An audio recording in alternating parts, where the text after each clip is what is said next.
Faisons attention que l'évangile que nous communiquions ne produise pas la même œuvre, le même résultat que l'évangile qui était apporté par les apôtres.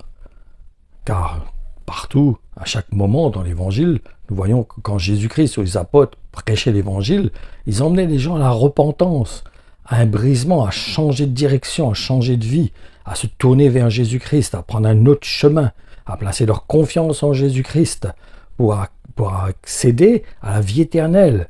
Et cela leur demandait de prendre un certain chemin, de suivre l'exemple de Jésus-Christ. C'est pour cela que nous allons lire dans les Actes des Apôtres, chapitre 19, à partir du verset 4, qu'est-ce qui nous est dit ? Oui, reprit Paul, Jean baptisait ceux qui voulaient changer de vie, mais il disait aussi au peuple d'Israël qu'ils devaient croire en celui qui viendrait après lui, c'est-à-dire en Jésus. Après avoir entendu cela, ils se firent baptiser au nom du Seigneur Jésus. Paul leur imposa les mains et le Saint-Esprit descendit sur eux. Il se mit à parler dans des langues inconnues et à exprimer ce que Dieu leur inspirait de dire. Il y avait là environ 12 hommes. Paul se rendit ensuite à la synagogue où pendant 3 mois il parla librement avec une grande assurance.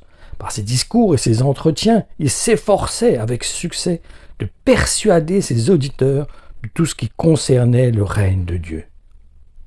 Un peu plus loin, il nous est dit « Cet incident fut bientôt connu de tous les habitants d'Éphèse. Juifs et Grecs en furent profondément impressionnés. Un saint respect s'empara d'eux, et le nom du Seigneur Jésus fut honoré.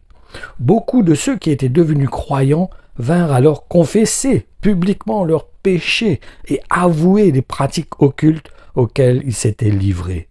Bon nombre de ceux qui avaient exercé la magie apportèrent leurs livres de sorcellerie, les entassèrent aux yeux de tous et y mirent le feu.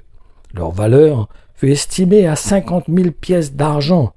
C'est ainsi que la parole du Seigneur démontrait sa puissance et se répandait donc plus en plus, remportant partout des victoires.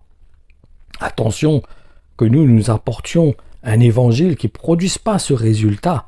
Emmener les gens à changer de vie, de comportement, à suivre les traces de Jésus-Christ, s'identifier à Jésus-Christ, à renoncer à leurs péchés, renoncer à leurs œuvres mauvaises. L'évangile doit produire ce résultat.